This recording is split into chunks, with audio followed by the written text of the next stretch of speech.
नमस्कार, आशूस cooking art या चॅनलवर आपले स्वागत आहे। तर आज खास एकादशी निमित्त खास अशी केळीची उपवासाची भाजी बनवणार आहे मी। तर त्यासाठी 7 ते 8 कच्ची केळी घेतलेली आहे मी। तर केळीला अशा प्रकारे मधून चीर द्यायची, म्हणजे केळी लगेच सोलली जाते। तर अशा प्रकारे आपण सर्व केळी सोलणार आहोत। तर मी केळीची वरची जी साल आहे ती काढून घेतलेली आहे। तर केळी सर्व ही बारीक चिरून घ्यायची। तर केळी मी आधी चिरून की तयार आहे माझी। तर आता गॅसवर कढई गरम करायला ठेवलेली आहे। 7 ते 8 कच्ची केळी घेतलेली होती, त्यासाठी हे मी मोठे 2 चमच तेल घालते भाजीसाठी।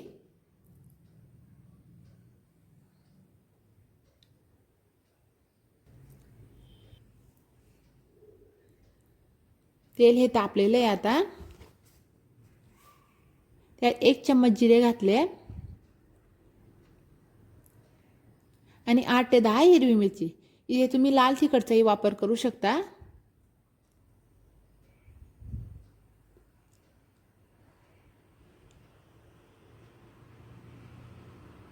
तर हिरवी मिरची आपण तळू देणार आहे लालसर होईपर्यंत।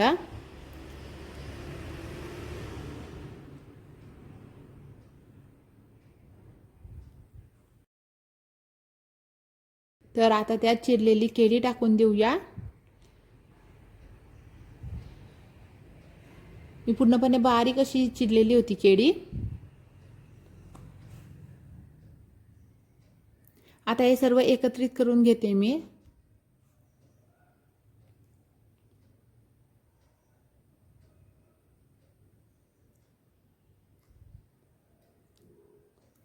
आता ते सर्व एकत्रित केल्यावर त्यावर वरतून झाकण देऊया, म्हणजे लवकर अशी वाफली जाईल आपली भाजी।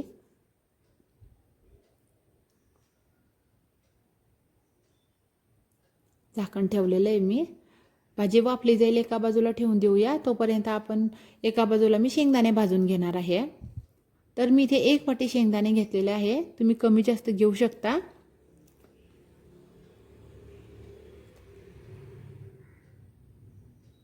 तर शेंगदाणे हे भाजून घेतलेले आहेत मी।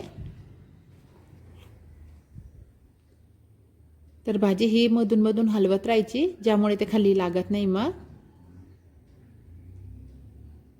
साधारण 15 ते 20 मिनिटं लागतात आपल्याला मंद आचेवर भाजी वाफवायला। तर आपले हे ताजे केळं होते, त्यामुळे त्यात पाणी जास्त असते, त्यामुळे ते लवकर वाफले जातात।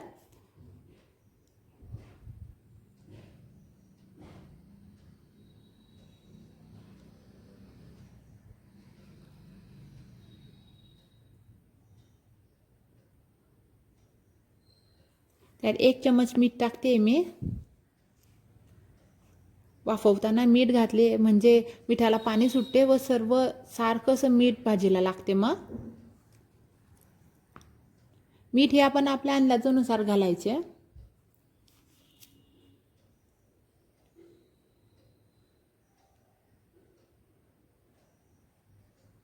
आणि खाली जर भाजी जास्तच लागत असेल तर त्यात थोडे तेल घालायचे, म्हणजे ते खाली लागणार नाही। मग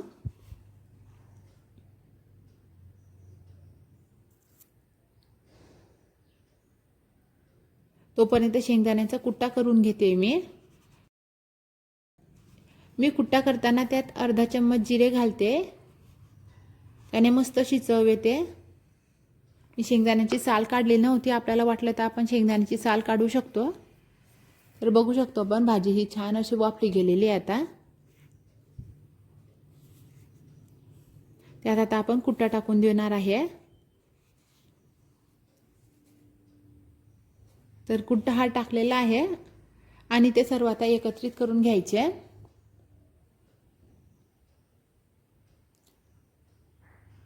कुट्टा टाकल्यानंतर 2 मिनिटं अशी वाफ येऊ द्यायची त्याला आणि मग गॅस बंद करून द्यायचा। गॅस हा बंद केलेला आहे। तर आपली ही केळीची उपवासाची फराळ तयार आहे। तर आपल्या चॅनलला लाईक करा, शेअर करा आणि सबस्क्राईब करा। धन्यवाद। मस्त झाली आपली केळीची फराळ।